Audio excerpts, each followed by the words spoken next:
काही लाडक्या बहिणी बसलेल्या आहेत. आता अचानक बहिणी सरकारच्या लाडक्या झालेल्या आहेत. कालपर्यंत तुम्ही आमच्या लाडक्या नव्हतात.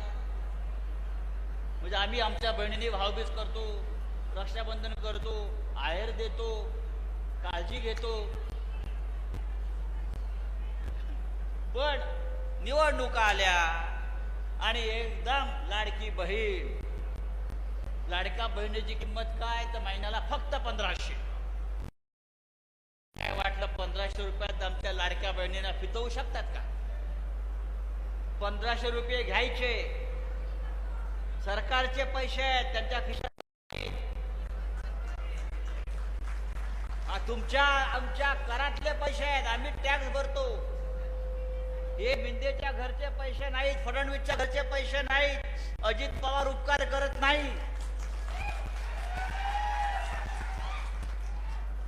1500 तुम्हारा कोट हमारा. आणि एक सांगतो, हे 1500 रुपये 2 महिन्याने आमचं सरकारी 1500चे आम्ही 3000 करू.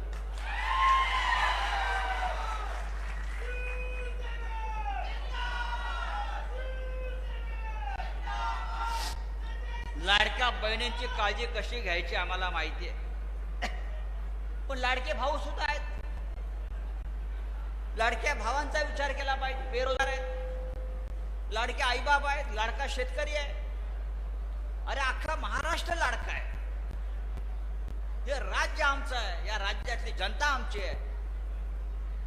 तुम्ही पाहता मला मत कोण देतील, मी मत कशी विकत घेईन. 50-50 कोटीला आमदार विकत घेतले आणि लाडक्या बहिणींना फक्त 1500 रुपये. नरेंद्र मोदी तर 15 लाख रुपये देणार म्हणाले होते प्रत्येकाच्या खात्यात. या 15 लाखाचे 1500 कसे झाले ते त्याला विचारा भाजपवाल्या. यांना 50 कोटी, खासदारांना 100 कोटी आणि बहिणीला 1500 रुपये.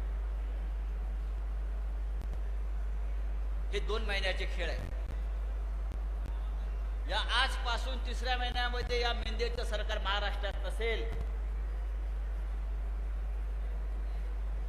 आणि संपूर्ण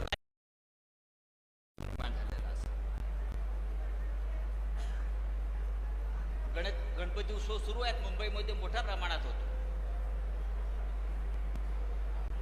काल नरेंद्र मोदी, आपण चित्र पाहिलं असेल, दिल्लीमध्ये आरती करताना या देशाचे मुख्य न्यायाधीश चंद्रचूड यांच्या घरी पांढरी टोपी घालून गेले आपली मराठी लोकांची,